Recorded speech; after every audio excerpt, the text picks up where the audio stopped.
À l'issue de sa séance de ce mercredi 18 janvier 2023, le Conseil des ministres, après avoir examiné une communication conjointe du ministre d'État, secrétaire général de la présidence de la République, des ministres chargés de l'enseignement maternel et primaire, du secondaire, puis de la fonction publique, a marqué son accord pour la levée des sanctions infligées aux 305 enseignants, une décision saluée ici par quelques enseignants. C'est une décision très salutaire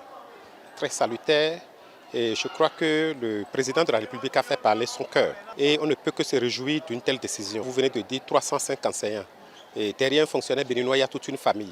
Ça fait 305 familles qui sont restées plusieurs années dans une situation qu'on ne peut pas décrire.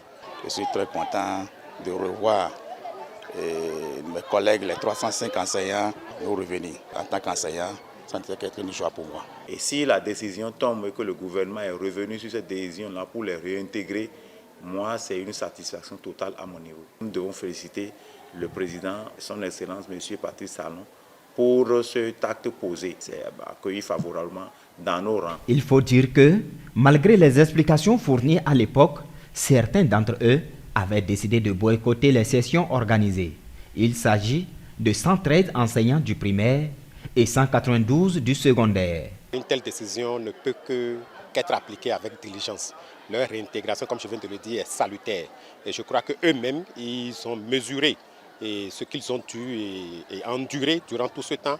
Et ils n'ont pas d'autre choix que de se mettre au pas. Cela va permettre à chacun de tirer leçon de ce qui s'est passé et que plus jamais de tels actes ne se produisent. Un éducateur ne peut pas se mettre au travers d'une décision de l'autorité. Ce n'est pas possible. Force doit rester à la loi et je crois que ils en ont appris à leur dépens. Ce n'est pas un acte encouragé parce que c'est une vision que le gouvernement avait pour donc régler un problème. Parce que évidemment, si nous devons retourner en arrière, c'est des enseignants qui sont reversés sans aucun contrôle. C'est la fin de la diète et de la traversée du désert pour ces 305 enseignants dont les cris de détresse viennent d'avoir un écho favorable auprès du président Patrice Talon et de son gouvernement.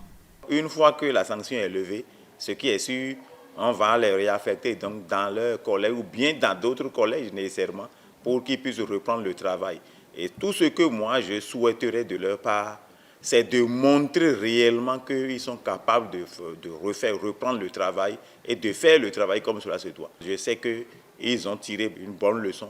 Je crois qu'on ne peut que remercier le gouvernement et exhorter ses collègues-là à prendre le travail beaucoup plus au sérieux et faire preuve de professionnalisme dès qu'ils vont reprendre de travailler. Le gouvernement, sous le leadership du président Patrice Talon, est en train de recréer l'esprit de l'État responsable, ce qui explique l'instauration d'une autre manière positive de gouverner et surtout de gérer le dialogue social et la relation avec les partenaires sociaux et la gestion de ce dossier et de son issue constitue une preuve irréfutable. Pas de grève ni de protestation. Autre mesure pour arriver à cette décision. Preuve qu'on peut gérer autrement les problèmes de ce pays et aboutir à de bons résultats de façon responsable. Ainsi, la clémence faite par le chef de l'État n'est ni un signe de faiblesse ni de reniement. Désormais, c'est un ouf de soulagement pour ces 305 enseignants et leurs familles respectives.